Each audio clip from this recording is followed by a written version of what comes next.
Assalamualaikum warahmatullahi wabarakatuh.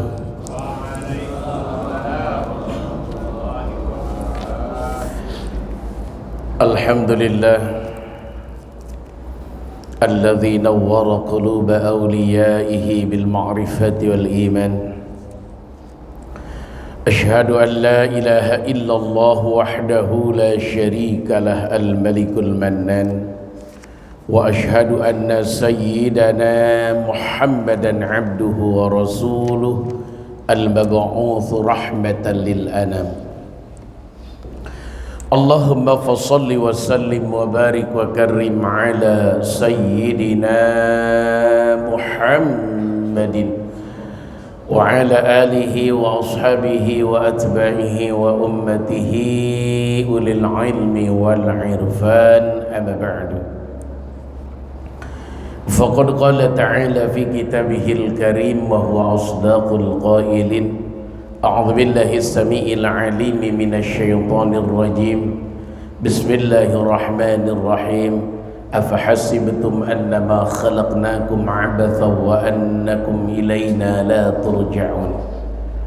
Fata'ala Allahul malikul haqq la ilaha illa huwa rabbul 'arsyil karim. Wa qala an-nabiy sallallahu alaihi wa alihi wasallam bakiru fi talabir rizqi wal hawaij fa innal ghudu birakah wa najah. Wa sadaqallahu al-aliyyul azim wa sadaqa rasuluhu an-nabiyyul habibul karim wa nahnu ala dhalika minasyahidin wa syakirin walhamdulillahi rabbil alamin. Yang saya hormati, saya muliakan para asatid, guru-guru kita semua. Yang saya hormati, saya muliakan segenap takmir Masjid Baitul Izzah, Ustaz Kaswadi beserta jajaran. Yang saya hormati, saya muliakan segenap para jamaah ayah bunda rahimakumullah. Bersyukur kita kepada Allah yang mana Allah telah memberikan nikmatnya pada kita semua, sehingga alhamdulillah dengan nikmat Allah lah pada kesempatan Sabtu subuh kali ini Allah hadirkan kembali kita di Masjid Baitul Izzah dalam rangka melaksanakan kewajiban kita, yaitu salat subuh berjamaah, dilanjutkan dengan kewajiban kita menuntut ilmu. Mudah-mudahan amal-amal yang kita lakukan ini semuanya diterima oleh Allah Subhanahu wa taala. Amin ya Allah ya rabbal alamin. Rahmat teriring salam semoga Allah curahkan, semoga Allah limpahkan selalu kepada Nabi kita, Rasul kita, yaitu baginda Rasul Muhammad sallallahu alaihi wasallam. Ayahanda bunda, kita lanjutkan kajian kita, kitab Mukhtarul Hadis, bagian hadis ke 439. Hadis-hadis yang diawali dengan huruf ba. 1, 2, 3, 4. Hadis kelima ya. Hadis yang kelima, hadis kelima di huruf hadis-hadis yang diawali dengan huruf ba. Kata baginda Nabi, bakiru fi talabir rizqi wal hawaij. Kata baginda Nabi, bakiru, keluarlah kalian di pagi hari, fi talabir rizqi, dalam mencari rizki, wal hawaij, dan dalam mencari kebutuhan-kebutuhan. Kenapa? Fa innal ghuduwa, karena sesungguhnya keluar di pagi hari itu maka barakatun wa najahun. Keluar di pagi hari itu menjadi wasilah keberkahan dan wanajah, keberhasilan. Punten, mohon maaf lahir batin, saya ulang lagi. Ada 3 waktu tidur yang tidak disukai. Pertama, tidur habis sholat subuh. Yang kedua, tidur habis sholat asyar. Yang ketiga adalah tidur habis sholat maghrib sebelum sholat isya. Ini dilarang betul dalam agama kita. Nah, habis sholat subuh yang paling baik adalah tiap Pagi, habis pagi-pagi kita berangkat bekerja. Kalau bagi yang berangkat, yang di rumah mulai bekerja, mulai pagi kita siapkan aktivitas kita. Ustadz, saya kan anak pangsiunan. Ya, anak pangsiunan. Nah, maka sibukkan diri kita dengan ibadah, sibukkan diri kita dengan olahraga, sibukkan diri kita dengan aktivitas-aktivitas di rumah. Bapak punten, kita laki-laki tidak jelek Pak, bantuin istri ngepel, bantuin istri nyapu, bantuin istri nyuci piring, gak jelek Pak, bagus banget malah. Jangan sampai kita diem pagi-pagi, males. Kalau bahasa anak sekarang mager, males gerak. Maaf lahir batin, kalau kita mau pergi kemanapun usahakan berangkat pagi. Kenapa? Karena di pagi hari kalau kita berangkat, dua, yang pertama barokah, ada keberkahan. Yang kedua najah, ada keberhasilan. Cuman sekarang dibalik, orang berangkat siang pulang malam. Ini yang suka aneh di kita ini. Betah bener berangkat siang pulangnya malam. Yang paling indah adalah berangkat pagi pulangnya sore. Maka kita akan mendapatkan dua, satu keberkahan. Pak, di zaman dulu kan banyaknya pedagang. Kalau orang dagang bukanya jam 9, jam 10 di pasar, orang lain udah kayak apa? Banyak orang yang dari pagi sudah buka, maka mereka udah dapat banyak apa yang Allah berikan dari karunia kedagangannya, karunia Allah dari dagangnya. Maaf lahir batin, jadi hobi-hobilah berangkat pagi Pak, jangan terlalu siang berangkat, karena di pagi hari ada keberkahan, ada keselamatan. Itu satu. Apa saja Pak, berangkat ke kantor, berangkat ke pabrik, berangkatlah pagi. Ustadz, saya kan kena sip malam, lain lagi ceritanya itu. Tuh ya, lain lagi ceritanya kalau itu.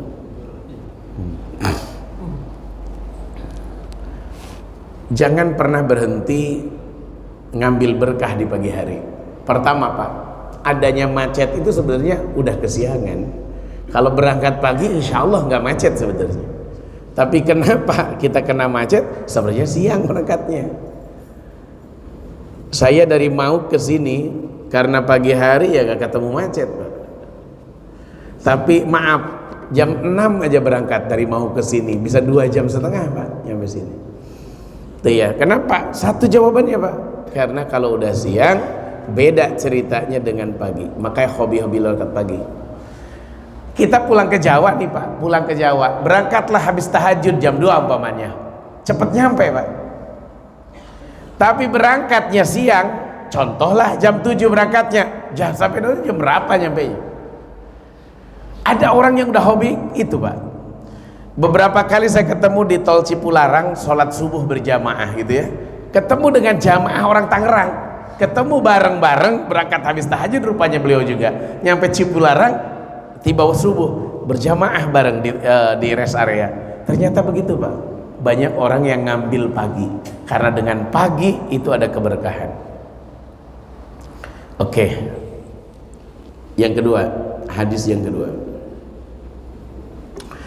bu'ista bijami'il kalam wa nusirtu biru'bi wa baina ana naimun utitu bimafatih khazainil ard fawudi'at fiyadi.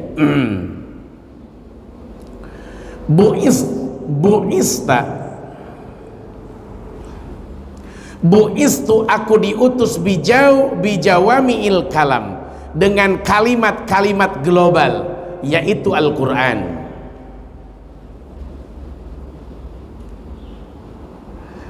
Dengan kalimat-kalimat ringkas. Wa nusirtu aku ditolong biru'bi, dengan perasaan takut buat para musuhku. Wa baina ana naimun, dan ketika aku bermimpi sedang tidur, utitu bimafatih khazainal ard, ketika aku tidur aku diberikan kunci-kunci pembuka pembendaharaan bumi, fawudi'at fi yadi, maka bumi itu diletakkan di tanganku. Ada 3 keutamaan Nabi Muhammad SAW. Yang pertama, bu'istu bijawami'il kalam. 1, aku diutus oleh Allah dengan kata-kata yang mudah dipahami, dengan kata-kata yang simpel mudah dipahami. Apa itu? Al-Quran. Bayangkan gitu, Al-Quran kalau dibaca begitu mudah, kalau dipahami begitu mudah dipahami, begitu simpel Al-Quran. Surat Al-Fatihah, surat Al-Baqarah, dan surat-surat yang lain, kalau kita bandingkan dengan kitab-kitab Nabi terdahulu, lebih simpel, paling simpel adalah Al-Quran. Yang pertama. Yang kedua, wa nusirtu biru'bi wa baina ananaim. Yang kedua, wa nusirtu biru'bi, Nabi ditolong oleh Allah dengan diberikan kemenangan dengan cara musuh-musuh diberikan perasaan takut kepada baginda Nabi. Itu yang kedua ya. Walaupun wabaina ananaim, walaupun Nabi lagi tidur. Dalam kitab Khulasatul Yaqin jilid kedua, Nabi itu berperang beberapa kali. Tapi yang betul-betul jadi perang itu sedikit sekali, Pak. Kenapa? Ketika Nabi berangkat perang, musuhnya langsung mundur. Berangkat Nabi, contoh perang Gotofan, Nabi berangkat perang, musuhnya kalah, udah keburu mundur. Maaf, seluruh peperangan dimenangkan oleh baginda Nabi kecuali perang Uhud. Itu pun tetap Nabi dimenangkan awalnya. Bayangkan kaum kafir Quraisy balas dendam kepada baginda Nabi. Kafir Quraisy mengumpulkan pasukan 3.000 orang. Lihat di kitab Khulasatul Yaqin jilid kedua. Itu kafir Quraisy mengumpulkan pasukan 3.000 orang. Nah, Nabi cuman 1.000 orang. Nabi berangkatlah melawan kafir Quraisy 1.000 orang. Cuman di tengah perjalanan mundur 300 orang. Siapa? Ubay bin Khalaf pimpinannya, dia orang munafik. Mundur 300 orang. Jadi Nabi cuman 700 orang melawan 3.000 orang. Nah, baginda Nabi sebagai pasukan perang yang sangat cerdas, baginda Nabi mengatakan kepada pasukan yang 700 orang, tolong tim pemanah naik ke Bukit Uhud. Kalah, menang, tidak boleh turun dari Bukit Uhud. Kalah ataupun menang, gak boleh turun dari Bukit Uhud. Itu kalimat Nabi. Kayaknya kalau kita ke Madinah kan selalu ke Uhud gitu, ini menceritakan sejarah. Akhirnya sesuai perintah Nabi, pasukan pemanah naik semua ke Bukit Uhud. Itu yang 3.000 orang kocar kacir dipanah dari Bukit Uhud. Lari semua meninggalkan senjata, meninggalkan segala, lari. Itu yang 3.000 orang. Lari ke balik bukit ya. Kalah lah, anggap kalah. Rupanya tim pemanah tergiur dengan pada ngegeletaknya harta rampasan perang. Ada mungkin ada pedang, ada baju besi, ada segala macam di bawah yang ditinggalkan oleh kafir Quraisy. Pesan Nabi nggak diingat, kata Nabi, kalah ataupun menang jangan turun dari Bukit Uhud. Tim pemanah turun dari Bukit Uhud. Akhirnya apa? Khalid bin Walid waktu itu belum Islam, ngeliat mohon maaf, tim pemanah turun, yang tadinya kabur dipanggil semua balik nyerang lewat belakang, babak belur Nabi. Bayangkan Sayyidina Hamzah pamannya Nabi wafat di situ, gugur. Nabi sampai pelipisnya berdarah, gigi ada 4 yang patah baginda Nabi, sampai lututnya jatuh ke terprosok ke parit, terprosok ke parit itu baginda Nabi. Bayangkan kalah umat Islam, Sayyidina Hamzah dibunuh, dibelek dadanya oleh seorang perempuan, di belek perutnya, diambil jantungnya, dimakan oleh si perempuan itu, perempuan kafir Quraisy, dimuntahkan kembali. Insyaallah. Makanya kalau kita ke Uhud tuh selalu mendoakan syuhada Uhud, diantaranya pamannya Nabi Sayyidina Hamzah. Bayangkan itu. Tuh ya, Nabi ini bukan orang biasa. Awalnya udah bener. Awalnya udah bener. Nabi mengatakan kalah ataupun menang kita melawan 1000 orang, tidak boleh turun dari bukit. Tapi maaf ya, tergiur dari harta rampasan perang, bahwa mungkin mereka udah kabur balik lagi. Ternyata Masya Allah, tabarakallah. Itulah punten perjuangan dakwah baginda Nabi. Aslinya Nabi belum ngapa-ngapain saja sebenarnya sudah takut mereka. Itulah diberikan pertolongan Nabi dengan rasa takut kepada musuh. Utitu bimafatihi khazainil ar. Yang ketiga, kata Nabi, aku diberikan kunci-kunci pembendaharaan bumi. Kalau Nabi pengen kaya, kecil sekali oleh Nabi. Sampai pawudi'at fi yadi, itu kunci-kunci pembendaharaan bumi diletakkan di tanganku, kata Nabi. Jadi kalau Nabi pengen kaya mah kecil sekali. Kecil sekali. Beda dengan kita. Kalau kita kan terkadang harus mencari dulu, berjuang dulu. Kalau Nabi tidak, udah dikasih sama Allah, tinggal mau doang. Tapi Masya Allah, itulah baginda Nabi Muhammad SAW. Makanya apapun Nabi paham. Nabi tidak pernah kuliah, tapi kecerdasan Nabi di atas profesor. Baginda Nabi, maaf ya, bukan seorang dokter, tapi pemahaman kesehatan yang dipahami oleh baginda Nabi lebih paham daripada seorang dokter. Itu ya, itulah baginda Nabi. Makanya oleh karena itu kita bersyukur betul kita punya Nabi bernama baginda Nabi Muhammad Sallallahu Alaihi Wasallam. Kita hanya tinggal ngikutin ajarannya, tinggal ngikutin perintahnya, tinggal meninggalkan apa yang dilarangnya. Contoh kecil lah, Nabi kenapa nyuruh kita kalau makan duduk? Karena ada hal yang terpenting dari makan sambil duduk. Apa itu? Lambung kita aman. Kalau sambil berdiri bahaya. Makanya orang kafir itu musuh banget dengan teknik duduk ini. Dibikinlah pesta di gedung biar orang pada berdiri kalau makan, seperti kambing, seperti binatang. Sengaja dibikin sama mereka. Yang diundang 1000, kursinya 50, sengaja dibikin itu ya, seperti itu. Yang kedua, maaf ya, kenapa baginda Nabi mengajarkan kalau masuk masjid kaki kanan, keluar masjid kaki kiri, masuk kamar mandi kaki kiri, keluar dari kamar mandi kaki kanan? Itu banyak pengaruh yang begitu luar biasa, banyak makna yang terkandung luar biasa.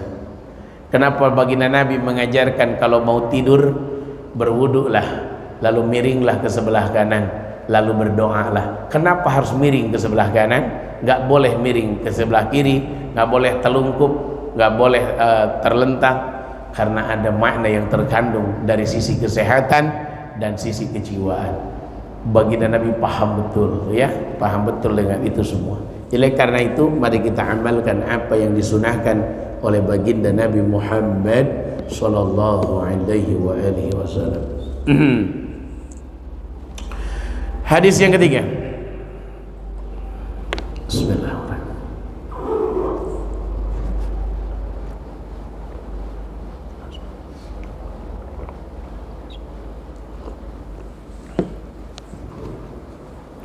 Bainama kalbun, ketika ada seekor anjing yutifu. Yutifu itu dari tawaf ya. Yutifu artinya muterin birokiyatin sumur. Ada anjing yang muterin sumur. Kada hampir saja yaktuluhu, membunuh anjing itu apa al atau rasa haus. Betul-betul haus itu anjing, tapi mau minum nggak nyampe ke sumur itu, nggak nyampe, susah gitu ya.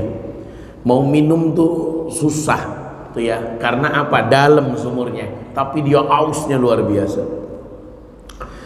Idro'athu, Ketika itu melihatlah kepada si anjing itu siapa baghiyun, seorang wanita pelacur, min baghaya Bani Israel, dari para pelacurnya wanita Bani Israel. Fanaza'at, maka si perempuan pelacur itu mencopot muqoha, sepatunya dicopot ya. Pastakot, lalu ngambil air, si perempuan pelacur ini mengambilkan air lahu untuk anjing itu, bihi, dengan sepatu tadi ya. Pasakothu, lalu ngasih minum si perempuan pelacur itu terhadap anjing, maka fagufiro maka Allah ampunkan, diampunkan si perempuan itu dosa-dosanya. Ini Pak dahsyatnya sodakoh. Sekali lagi kalimatnya, dahsyatnya sodakoh. Maka jangan pernah berhenti sedekah. Ya nggak usah bagus-bagus Pak, tiap Jumat yang rokok berhenti dulu sehari aja, uangnya gunakan buat sedekah. Katanya kan 40.000 ya rokok itu, ya 40.000 lah tiap hari Jumat sedekah. Jangan ngerokok dulu sehari tuh begitu. Di hari lain 10.000 setiap ke masjid. Tuh dahsyat luar biasa. Ini hadis ini gambaran buat kita sebenarnya. Seorang wanita pelacur berarti buruk ya. Anjing kehausan, anjing itu binatang yang dibenci. Bahasa kalau dalam fikih najisnya aja mughaladhah. Saking hinanya itu anjing. Masya Allah tabarakallah, anjing kehausan muterin sumur pengen minum, datang seorang pelacur tukang berzina, dia ambil copot sepatunya, dia ambil kasih minum tuh air yang anjing yang kehausan. Itu menjadi wasilah diampunkannya dosa-dosanya si pelacur itu. Oleh karena itu apalagi kita ngasih makan kepada orang tuh ya. Makanya dalam Quran berinfak itu yang pertama adalah kepada orang tua, yang kedua adalah kerabat, yang ketiga adalah anak yatim, yang keempat adalah tetangga dekat, tetangga jauh tuh ya. Yang selanjutnya adalah miskin, selanjutnya adalah teman sejawat, selanjutnya adalah pengemis, ibnu sabil, pengemis tuh ya. Selanjutnya adalah wafiriqab, hamba sahaya. Nah itu sampai urutannya sampai disebutkan. Jangan pernah berhenti sedekah. Jadi Pak saya titip, jangan pernah berhenti sedekah. Kenapa? Karena sedekah kita akan nolong kita. Ustadz saya masih belum bagus sholatnya, tetap sedekah. Ustadz saya belum bisa banyak, tetap sedekah. Ustadz belum ikhlas, tetap sedekah. Jangan pernah berhenti. Silahkan sedekah. Jangan pernah berhenti Pak. Jangan nunggu ikhlas baru sedekah. Jangan nunggu kaya baru sedekah. Jangan nunggu jadi ahli ibadah baru sedekah. Teruskan sedekah walaupun kita masih banyak kekurangan. Sedekahlah, karena sedekah jadi keberkahan di dunia, jadi pemadam panasnya kuburan di alam barzah, dan menjadi peneduh kita di yaumul qiyamah. Ittaqin nar walau bisyikit tamrah. Jaga dirimu dari api neraka walaupun dengan sedekah setengah butir korma. Jangan hentikan sedekah. Lihat ini gambaran hadis ini. Anjing aja dikasih minum, anjing aja yang haus dikasih minum, menjadi penghapus dosa. Jadi kalau kita sedekah, kita lagi ngancurin dosa-dosa kita. Itu ya. Yang ketiga, makna dari hadis ini, jangan pernah melihat siapa yang kita kasih. Anjing tuh hina sekali, tapi dikasih minum bernilai pahala. Itu ya, bernilai pahala. Jadi kita jangan nganggap enteng. Jadi kalau kita ngasih makan kucing, tapi jangan dekat masjid ya. Kalau dekat masjid nanti betah kucing di masjid, nanti takut najis gitu ya. Itu ya, kalau kita ngasih makan kucing di rumah atau di luar rumah, itu pahalanya luar biasa. Pak, setiap saya pulang dari sini nih, setiap pulang dari sini pengajian di Baitul Izzah, itu lewat showroom Palem Semi, itu mobil saya dikejar-kejar sama kucing Pak. Saya perhatikan ada apa sih mobil saya ini, ada apa di mobil ini nih, mobil ini nih. Itu dikejar terus sama kucing. Ternyata saya coba tunggu ada apa. Ternyata mereka kecewa dengan saya. Ternyata yang ditunggu bukan mobil saya, ada mobil sama dengan saya, tiap pagi mobilnya sama, seorang perempuan tapi Cina, maaf Chinese, dia turun bawa makanan kucing, masih makan kucing. Bapak mungkin pernah lihat ya, mobilnya sama dengan saya ternyata. Masya Allah, tabarakallah, ditunggu betul sama puluhan lah mungkin ya, mungkin belasan apa gitu ya, belasan kucing. Masya Allah, saya perhatikan itu dahsyat. Dia ngambil pahala dari situ kalau dia Islam ya, tapi kalau dia nggak Islam berarti ngambil keberkahan dari situ. Karena orang non muslim ketika melakukan amal baik maka akan dibalas di dunia dengan keberkahan, tapi di akhirat nggak dapat apa-apa. Beda dengan orang Islam, dunia dapat keberkahan, di akhirat juga dapat pahala. Itu bedanya ya, hanya bedanya gitu dalam hadis begitu. Jadi buat dia, kalau dia non muslim berarti dia udah nikmat, merasakan berkahnya dari sodakoh ngasih makan kucing. Tapi kalau dia Islam berarti begitu indah dia di dunia dan di akhirat. Nah ini contoh, mohon maaf lahir batin. Hadis ini mengajarkan jangan pelit, jangan pelit, jangan pelit, jangan pelit. Hayo sisihkan harta kita, sisihkan harta kita, sisihkan harta kita. Gitu ya. Hadis yang ketiga, baridu ta'amakum yubarak fih. Ini Pak, penting sekali etika yang diajarkan oleh Nabi. Kata baginda Nabi, baridu, dinginkanlah ta'amakum, makanan-makanan kalian, yubarak, maka akan diberkahi fihi, di dalam makanan itu. Jangan suka makan makanan yang panas, nggak boleh. Kopi jangan diminum kalau masih panas. Tunggu sampai dingin Ustadz. Bukan sampai mungkin diminum, sampai mungkin diminum. Mungkin anget barangkali. Ustadz kalau nggak panas nggak seru, nggak enak. Nah ini ya, kalau memungkinkan diminum dalam kondisi tidak membahayakan lidah, maka silahkan mangga. Kadang ada orang makan pisang, jangan, tunggu dulu baru makan. Sampai mungkin. Tidak boleh ditiupin, nggak boleh, dilarang oleh Nabi. Nggak boleh. Jadi niupin makanan ini dilarang, niupin air minum ini dilarang oleh Nabi. Nggak boleh, betul-betul nggak boleh. Diteliti lah, kenapa nggak boleh? Ternyata Pak, kalau kita niup, mulut kita rupanya kotor Pak.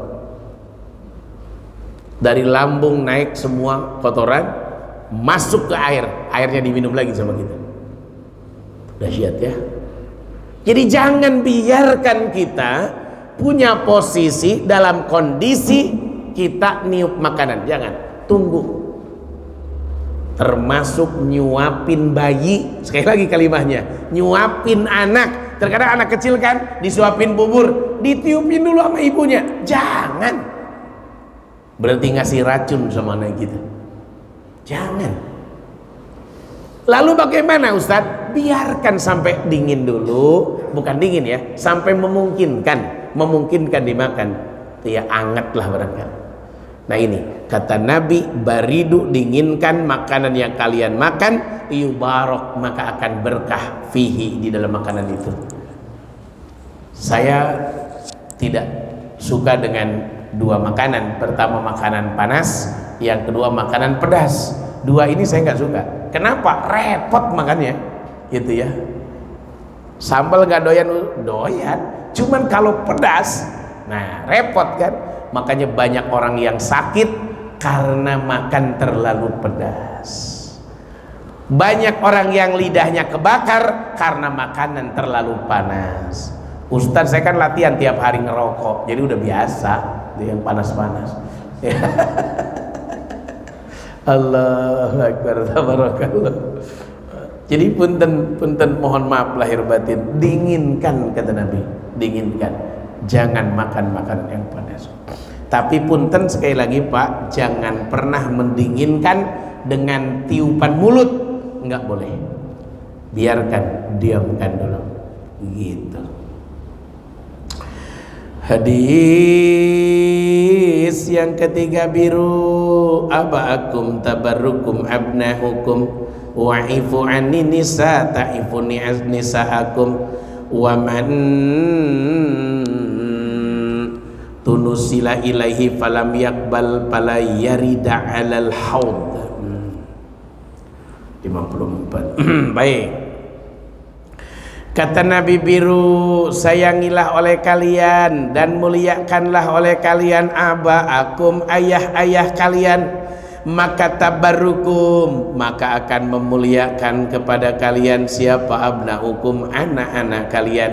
Siapa yang pengen dihormati oleh anaknya, kita harus menghormati orang tua kita. Kalau kita jahat sama orang tua, tinggal nunggu waktu anak kita akan jahat sama kita. Itu prinsip, Pak.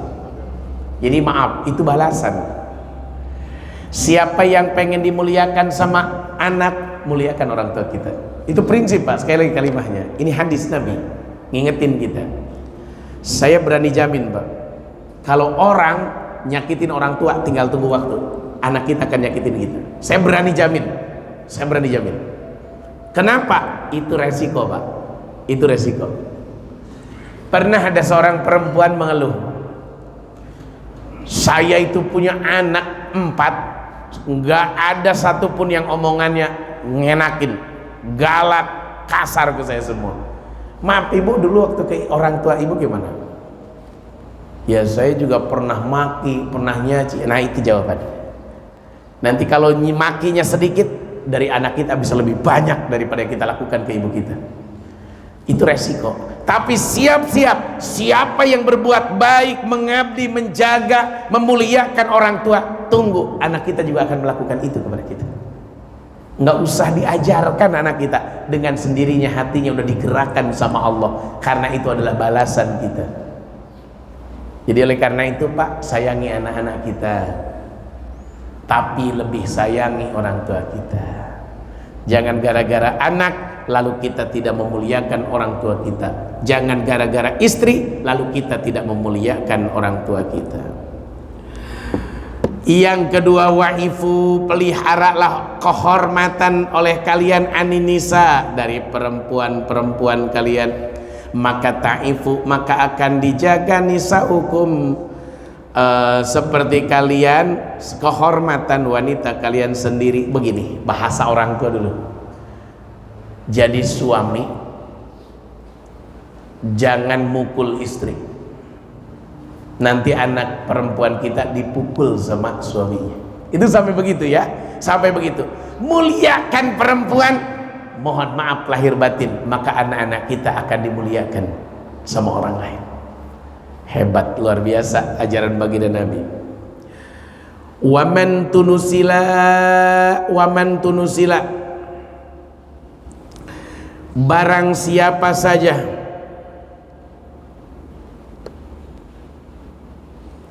yang dimintai maaf ilaih kepadanya, falam yakbal, lalu dia tidak menerima, maka pala yarida, maka dia tidak akan merasakan alal hawad, surgaku, maaf, telagaku.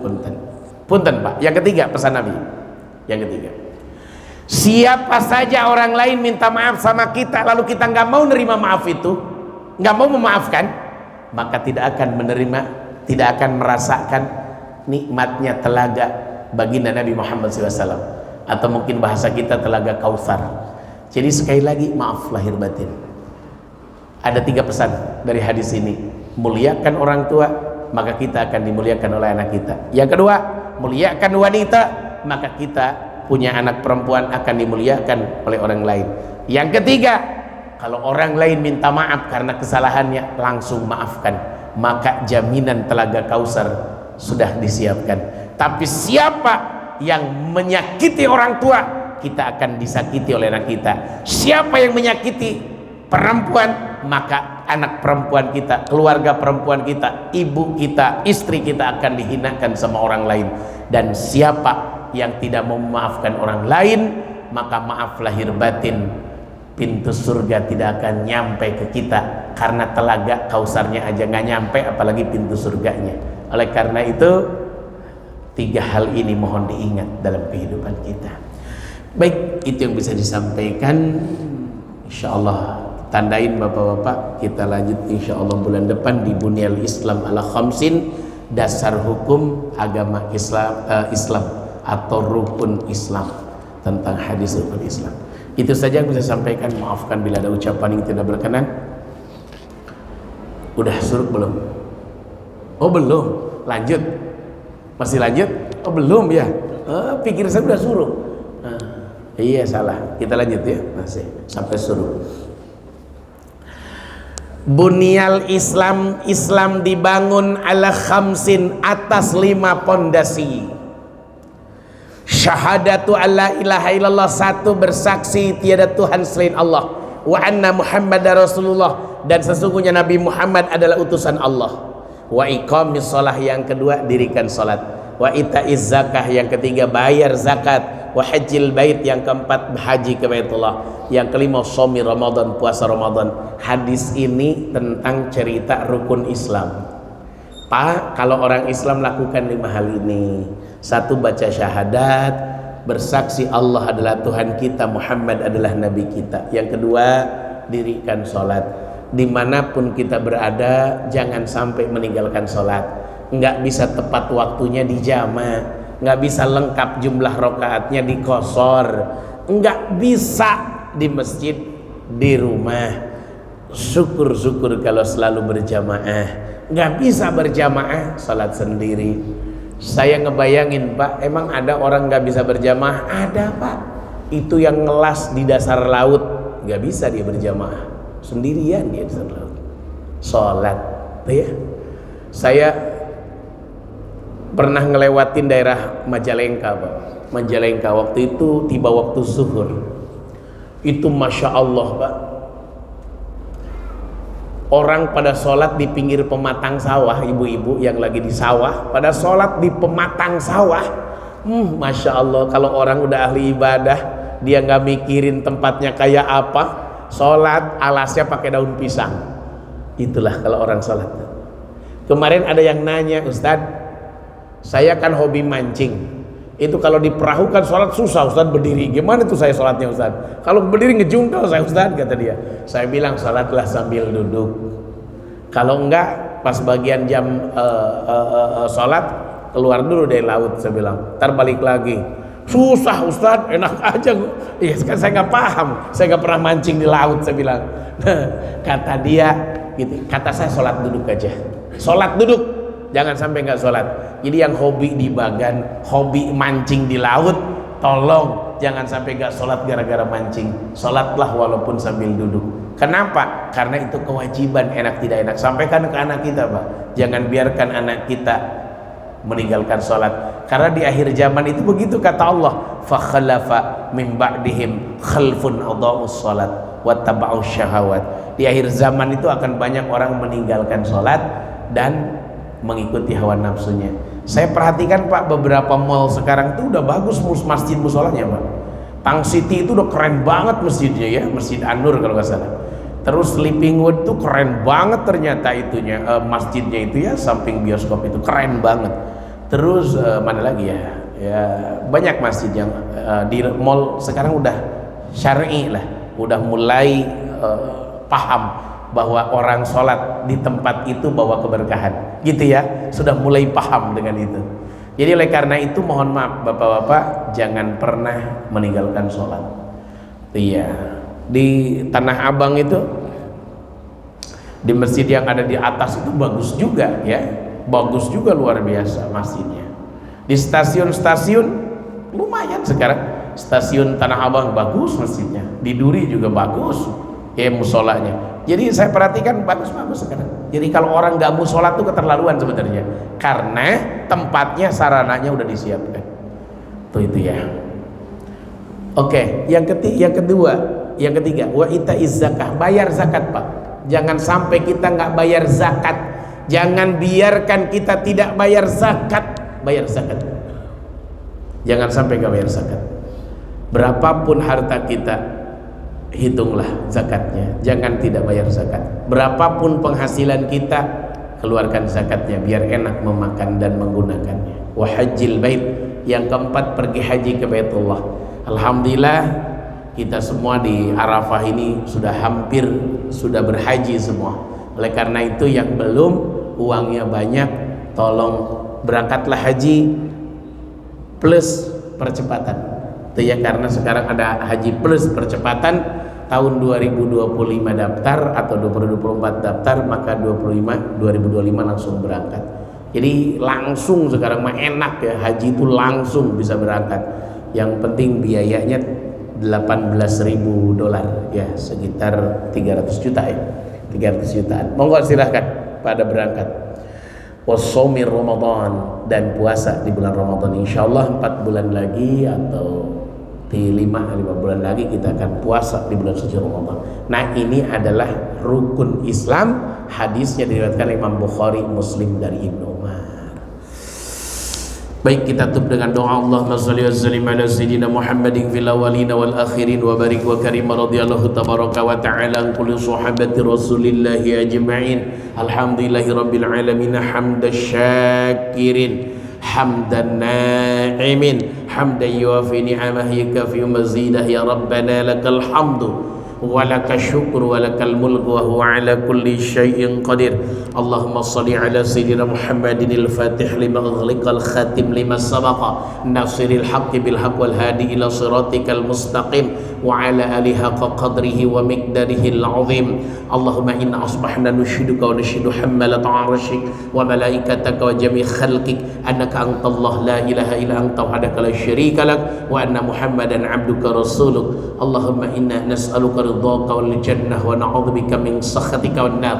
اللهم لا تدع لنا في مقامنا هذا ذنبا إلا غفرته ولا هما إلا فرجته ولا دينا إلا قضيته ولا حاجة من حوائج الدنيا والآخرة إليك رضا إلا قضيتها ويسرتها برحمتك يا أرحم الراحمين. اللهم أصلح لنا ديننا الذي هو عصمة أمرنا وأصلح لنا دنيانا التي فيها معاشنا وأصلح لنا آخرتنا التي إليها معادنا واجعل الحياة زيادة لنا في كل خير واجعل الموت راحة لنا من كل شر. اللهم ربنا اغفر لنا ذنوبنا ولوالدينا وارحمهم كما ربونا صغارا. ربنا هب لنا من أزواجنا وذريتنا قرة أعين واجعلنا للمتقين إماما. ربنا لا تزغ قلوبنا بعد إذ هديتنا وهب لنا من لدنك رحمة إنك أنت الوهاب. ربنا آتنا في الدنيا حسنة في الآخرة حسنة وقنا عذاب النار.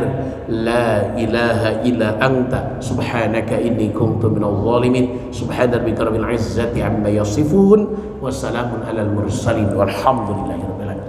Mudah-mudahan doa kita semua dikabul oleh Allah Subhanahu wa taala. Itu saja yang bisa disampaikan. Maafkan bila ada ucapan yang tidak berkenan. Yang benar itu dari Allah, yang salah saya mengucapkan astagfirullah, mohon ampun kepada Allah. Subhanakallahumma wa bihamdika asyhadu an la ilaha illa anta nastaghfiruka wa natubu ilaik. Billahi taufiq wal hidayah wal afwa minkum. Assalamualaikum warahmatullahi wabarakatuh. Allah